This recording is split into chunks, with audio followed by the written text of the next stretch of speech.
예수님께서 마태복음을 통해서 세 번 예수님께서 이제 앞으로 고난을 당하시게 될 것이다. 그 예수님의 고난과 죽음을 미리 알리셨습니다. 그리고 이제 예수님은 여리고 성을 지나서 예루살렘 바로 앞에까지 지금 오셨습니다. 오늘 본문 1절을 보면 감람산 벳바게에 도착하셨다라고 기록하는데, 감람산 벳바게는 예루살렘하고 아주 가까운 곳입니다. 동쪽에 있는 산입니다. 이제 예수님은 예루살렘에 입성하셔서 일주일 정도를 지내시면서 활동하시고, 그리고 마지막 날 십자가를 지시고 죽으십니다.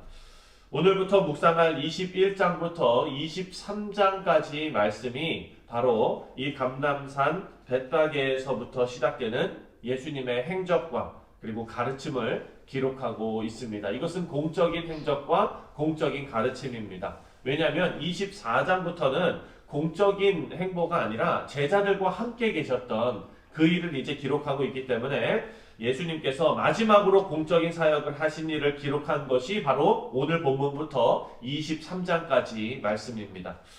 마태는요, 이 마태복음을 기록하면서 생각 없이 그냥 시간 순서대로 막 적어 놓은 것이 아니라 의도를 가지고 이 모든 것을 적고 있습니다. 예수님의 활동과 가르치심을 하나님의 나라의 관점에서 기록하고 있는 것이 바로 마태복음의 말씀입니다. 그래서 오늘 우리가 시작하는 21장, 이 내용이 아주 중요한 복음의 절정을 기록한 말씀인 것을 우리가 알고 우리가 잘 기억해야 될 줄 믿습니다. 왜냐하면 하늘나라의 왕께서 예루살렘에 오셨기 때문입니다. 예수님께서 예루살렘에 입성하실 때 예루살렘 난리가 났습니다. 오늘 본문 9절과 10절을 보니까 다 같이 한번 읽을까요? 9절과 10절입니다. 시작. 앞에서 가고 뒤에서 따르는 무리가 소리 높여 이르되 호산나 다윗의 자손이여 찬송하리로다. 주의 이름으로 오시는 이여 가장 높은 곳에서 호산나 하더라. 예수께서 예루살렘에 들어가시니 온 성이 소동하여 이르되 이는 누구냐 하거늘. 사람들이 예수님을 향해서 소리 지르면서 찬송하고 호산나 호산나 소리를 질렀습니다. 예수님을 향한 기대감이 그만큼 높았던 것이죠. 예수님께서 이제 어떤 혁명을 일으키시고 군사적으로나 정치적으로나 어떤 큰 변화를 일으킬 것 같은 그런 기대감과 그런 흥분과 분위기에 모든 사람들이 술렁거렸습니다. 여러분, 그때 예수님의 그 입성을 바라보면서 많은 사람들이 소란하고 소동을 벌였는데 모두 다 예수님을 반기지는 않았겠죠. 그때의 기득권을 가지고 있던 사람들은 야, 이거 혁명이 나서 우리가 어떻게 되는 거 아니야? 이런 위기감도 아마 가졌을 것입니다. 그러니까 10절에 보니까 뭐라 그럽니까? 온 성이 소동하여 이르되 이는 누구냐 하거늘. 이게 반가운 마음으로 그분이 누구시냐가 아니잖아요. 그렇죠? 마찬가지로 우리가 잘 아는 대로 예수님께서는요, 모든 사람의 기대를 한 몸에 받고 예루살렘에 입성하셨습니다. 그런데 예수님께서는 사람들의 기대와는 전혀 상관없는 오히려 반대되는 모습으로 조용히 예루살렘으로 들어가십니다. 왕이 타는 백마와 왕을 따르는 많은 군대를 거느리시고 레드카펫 이런 것이 아니라 나귀를 타고 들어가셨습니다. 2절을 함께 읽겠습니다. 2절 말씀 시작. 이르시되 너희는 맞은편 마을로 가라.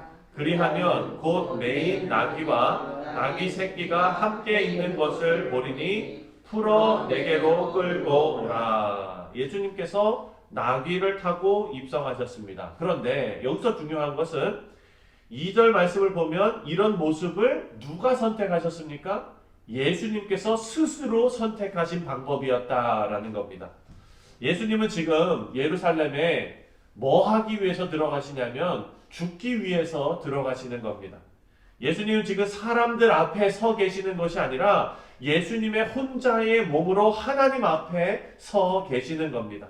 그래서 이 사람들이 소동하고 호산나 호산나 소리를 지르더라도 예수님은 하나님의 뜻과 그리고 자신이 그 하나님의 뜻을 성취하고 받드는 것에만 집중하고 계십니다. 성부 하나님의 뜻을 성취하시기 위해서 예루살렘에 들어가시는 것입니다. 마태는 예루살렘의 이런 대조적인 분위기를 기록하면서 4절에 이것이 선지자의 말씀을 이루신 것이다 라고 기록합니다. 4절과 5절을 우리 함께 읽겠습니다. 4절 5절입니다. 시작. 이는 선지자를 통하여 하신 말씀을 이루려 하심이라. 일러스되 시온 딸에게 이르기를 내 왕이 내게 임하나니 그는 겸손하여 나귀 곧 멍에 매는 짐승의 새끼를 합도다 하라 하였느니라. 아멘. 이 말씀은 스가랴 선지자가 예언한 말씀입니다. 스가랴 9장 9절에 보면 이렇게 나옵니다. 시온에 따라 크게 기뻐할지어다. 예루살렘에 따라 즐거이 부를지어다. 보라, 내 왕이 내게 임하시나니 그는 공의로우시며 구원을 베푸시며 겸손하여서 나귀를 타시나니 나귀의 작은 것 곧 나귀 새끼니라. 아멘. 예수님께서 예루살렘에 입성하시는 이 사건과 스가랴의 예언을 연결해주는 요소는 바로 나귀입니다. 나귀. 예언 속에서 나귀를 타신 분을 시온의 왕으로 예언하고 있습니다. 오늘 본문에 나귀를 타고 입성하시는 분은 바로 성부 하나님의 계획을 따라서 그 하나님의 백성을 구원하시기 위해서 하나님 앞에 서신 십자가를 지실 예수님입니다. 시온의 왕으로 예언되었지만 죄인들의 왕으로 이 땅에 오셨습니다. 그리고 나귀를 타고 예루살렘 성에 입성하셨습니다. 시온의 왕의 실제로 죄인들의 구원자이심을 보여주시는 장면이 바로 오늘 장면입니다.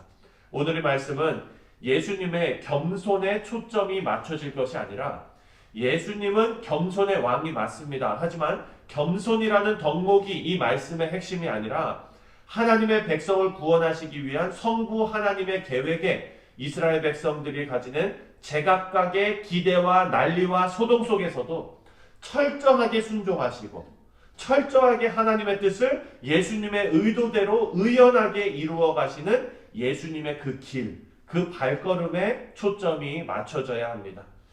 예수님은 우리를 구원하시기 위해서 오셨습니다. 여러분, 사람의 기대는 중요하지 않습니다. 구원을 향한 하나님의 뜻이 중요한 것입니다. 그래서 이 시간 우리는 예수님께서 누구이신가?